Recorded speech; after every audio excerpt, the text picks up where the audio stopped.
Currently filming this at work, hence the headset. But this week, I sat down with Darren Tenkorang, the founder of Trim It. Trim It is the UK's first mobile barbershop that allows its users to book appointments through an app straight to their home, place of work, or wherever else they may be. Instead of going to the barbers, Trim It brings the barbers to you. We discussed tons from securing investment, running a startup, influencer marketing, and much more. Listen and enjoy.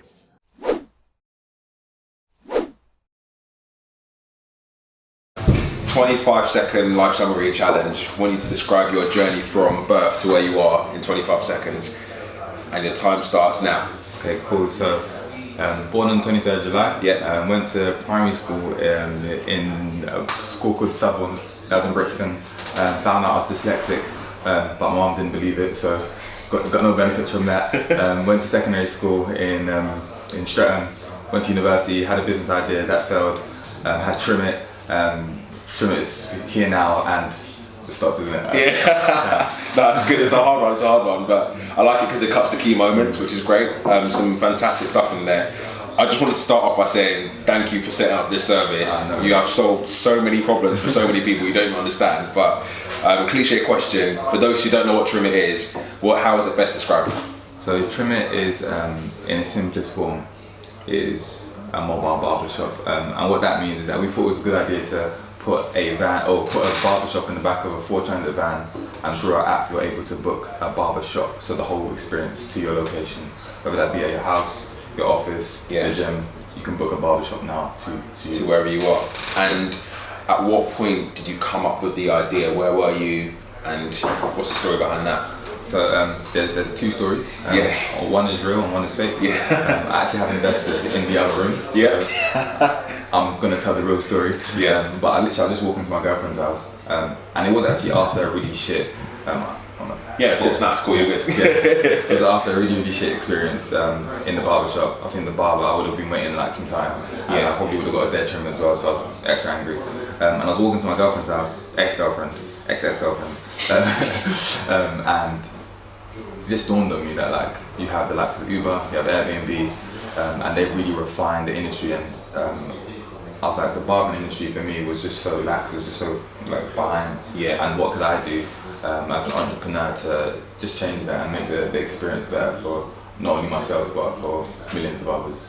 So that's the inspiration behind it. And how did you sort of turn that idea into reality? Because you hear so many entrepreneurs have an idea and they skip so much out, but what would you say were the key things that allowed you to go from idea to reality? So there's two key things. One was just assessing myself and understanding what skills I had to bring Trim into reality. And then subsequently working my way backwards. So understanding what skills I didn't have and going out and seeking the people that would be able to kind of aid me in this journey. And the second thing, which is very, very, I don't know, it's very up in the air, but I just went and did it. I just went and literally did it.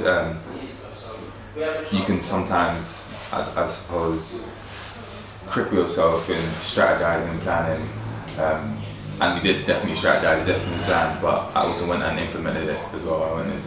You just went out and did it basically.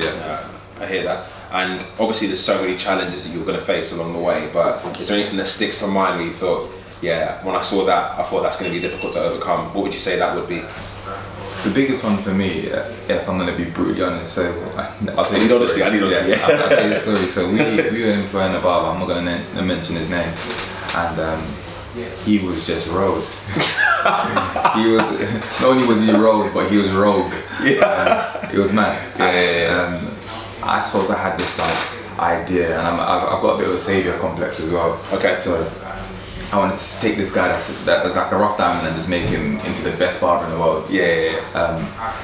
Cut a long story short, we had to fire him, but because we had one mobile barbershop, and 0 barbers. That was crazy. It was a tough period, and we had the demand, so people wanted our service, but we couldn't service them. And I thought that was going to completely damage our brand, and I didn't know how we were going to get over it. But I suppose just through my personality type trait is that like I'm very perseverant. So I went to go literally find the barber, like going on the road, finding barbers, and we found someone, and he was perfect. So he was perfect for it. And how do you go about just finding a barber who's willing to get involved in the business like that?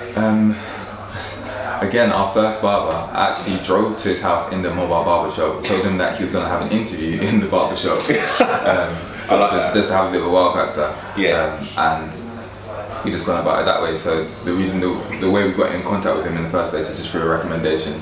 But now we actually have a backlog of barbers that actually want to be working for us. So that's really cool.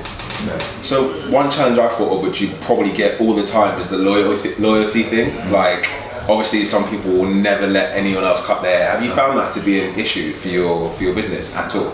Not at all. And the reason being is because I understand the whole concept. You don't cheat on your barber. Yeah. I don't cheat on my barber because I get it for free. Yeah, fair enough. But and the reason why I wanted to emphasize the point that I get it for free is I believe that if you have a better service, better price, and it's more convenient, we're consumers, so you're gonna change. So even though you've been going to this barber for 7 years, if someone next to you, the barber next to him is now offering the same service for £10 rather than 15, you're gonna go to him. Or if he's, I don't know, offering the same service, it's £15, but his trim with this live, you're gonna go to him. So we're consumers at the end of the day, and what we do is we offered not only quality haircuts but the convenience. Yeah.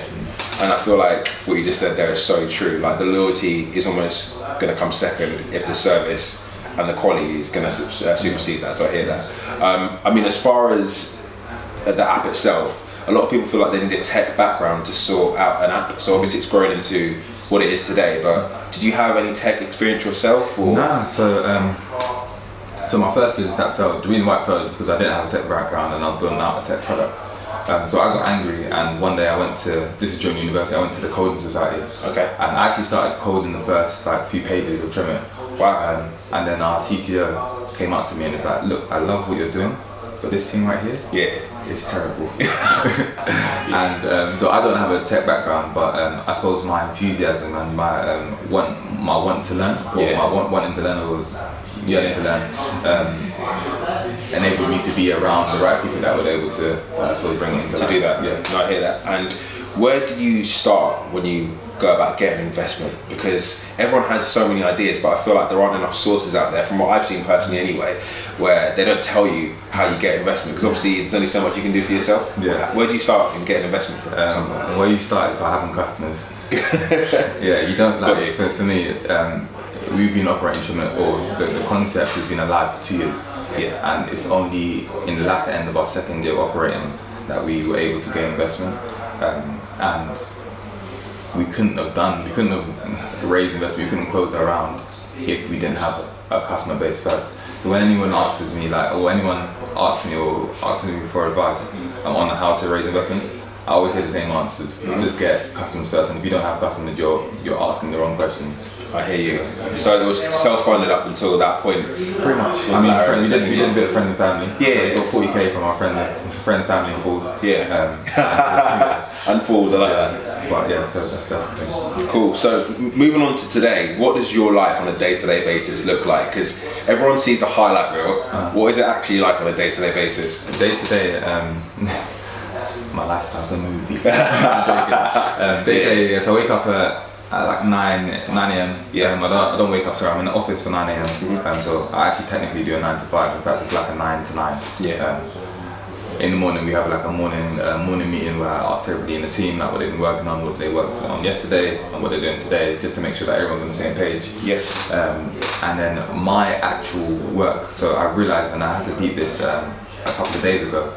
So when I was in investment mode, all I did every day was speak to investors, try and raise money, do the finance, cash flow, all of that type of jazz. Now that bit is done, my job is human resources. You're managing that? I'm managing that. I need to make sure that people are happy, make sure that people are being productive, and my role as CEO is actually to support all the other members of the team, and then on a very high level, plan and strategize the direction that we take the business in. The vision. Yeah, exactly. So to say that there's a clear cut, like routine that I have is actually a complete lie. It's very different every It's very varied. Yeah. So I downloaded the app recently and it's very smooth and aesthetically pleasing. I just wanted to get your view on what makes a really successful application, because we all have so many apps on our phone nowadays. What makes someone stick to an app? So it's funny that you say mine is smooth and successful. I actually hate our app in its current form. So we're getting a completely redesigned. Cool. But one of the key things that's been prevalent through like our whole journey is that we like slick design. Got you. So we work with the likes of a couple called Pack and they've been our creative team for the whole 2 years. And they're incredibly talented. They work with like with Nike, Adidas. They're just done big things. So yeah. And as far as the marketing side of it is concerned, again, it all seems like it's a very deliberate, intentional way in which it's laid out. What have you focused on specifically when it comes to marketing, and how important is that to your strategy? Yeah, so what we focused on, I suppose, is we've done a lot of influencer marketing. So we've had like seen Etta Bond, Charlie Sloth. So we had GoLink that would GoLink as well. Yeah, so we had GoLink in the van. That's massive, man. Yeah. Thank you. So we've done some influencer marketing, but what's actually worked the most is just word of mouth. So whilst I was raising the investment, if you look at it from a social media point of view, it could have looked like we were dead, but we've been fully booked out for the last like 5 months. Wow. And that's just because I suppose people are loyal to their barber, they're now loyal to Chris, and we're just constantly booked out. So word of mouth is really important. And as far as social media itself is concerned, obviously the audience has grown on that as well. I was DMing Trim It on social media just to test it out, and I was amazed that you get such a quick response on social media. How many avenues are there to try and book an appointment? So yeah, you can book an appointment through our app predominantly, and we're going to try and clothesline that sales pipe channel or whatever. Pipeline. But you can book via like Instagram DMs, you can book via like a WhatsApp number as well. So there's lots of different avenues. And moving on to the future, like I feel like it's just touching the surface of where it is right now, but what do you envision for it, and where do you want to see it within the next year, 5 years? So next year, we want to be able to say that we have 5 more barbershops up and running. We'll do that in London. And in regards to like our long-term vision, right now, if you see a mobile barbershop, it has a bit of a wow factor. It's like, well, there's a barbershop in the back of a van. That makes no sense. You know what it sort of reminds me of? Like Pimp My Ride a little bit. I don't know why it does, but that's the first thing that came to mind when I saw it. I was like, whoa! I've got that a few times. And it's super gimmicky, which is a good thing. Like, people are excited that they like it, but what I want to do is make mobile barber a norm. So when you see it, it's okay, cool, someone's getting.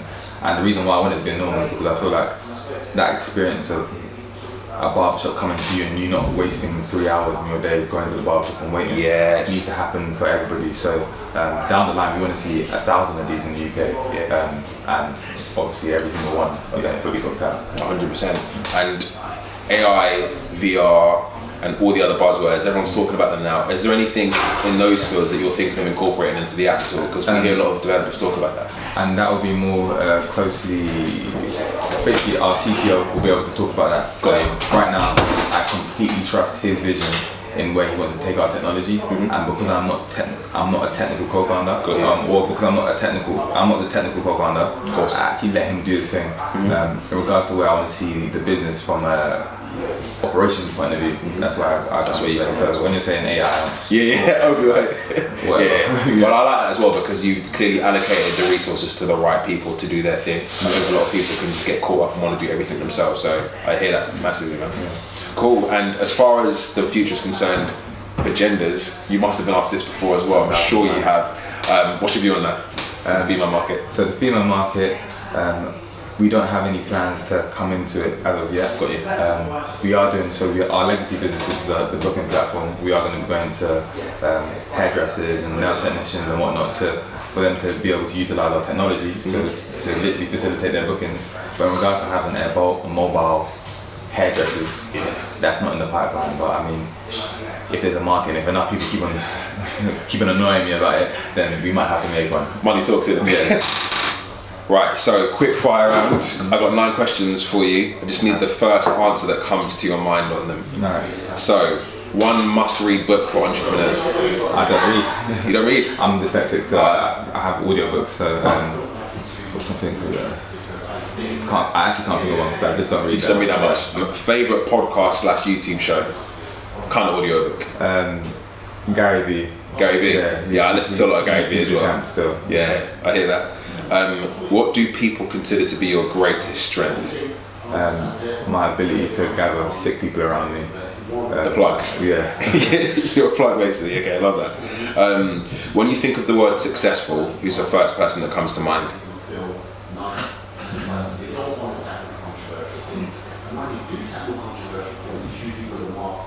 Wow, I must be like really narcissistic. I feel like a successful. If it's you, it's funny though. No, it's not me. And first person that comes to mind, Jay-Z. Jay-Z, yeah. Yeah, of course Jay-Z. Cool. What is something you believe in that other people think is insane? Okay, whoa, we're going to a mad subject. So I'm a Christian. Okay. And I believe that this everything here is a matrix. So I'm being deadly serious, and I believe that like science, AI. See, you know, I say I'm not technical, but when it comes to like AI, when it comes to like I don't know. All that stuff as well, yeah. There's a lot, and I don't know how to condense it because basically I believe science and Christianity and spirituality are all interlinked, intertwined with each other. Yeah, so that's one thing. That other people might think is insane. Cool, I like that. What have you changed your mind about in the last few years?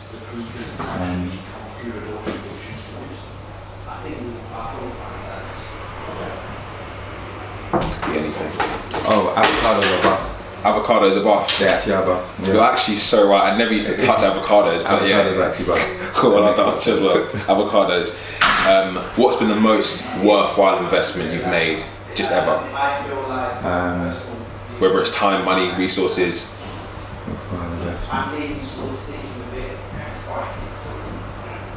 One day I took a random trip to Birmingham to get advice and I get an investment for trimming. Okay, cool. That trip was definitely worth it. It's a very good investment, yeah. That train ticket or car, whatever you did. Do you have a quote that you live by? And if so, what is it? Choose a job you love and you never have to work a day in your life. Love that one. Last question. Would you rather go on a date with no money or no trim? Of course, no money. That's a silly question. I just wanted to ask it. Date with no trim. So you'd rather go no money? Cool. I hear that. Appreciate it, man. Thank you very much, man. Love, man. Appreciate it. Thank you.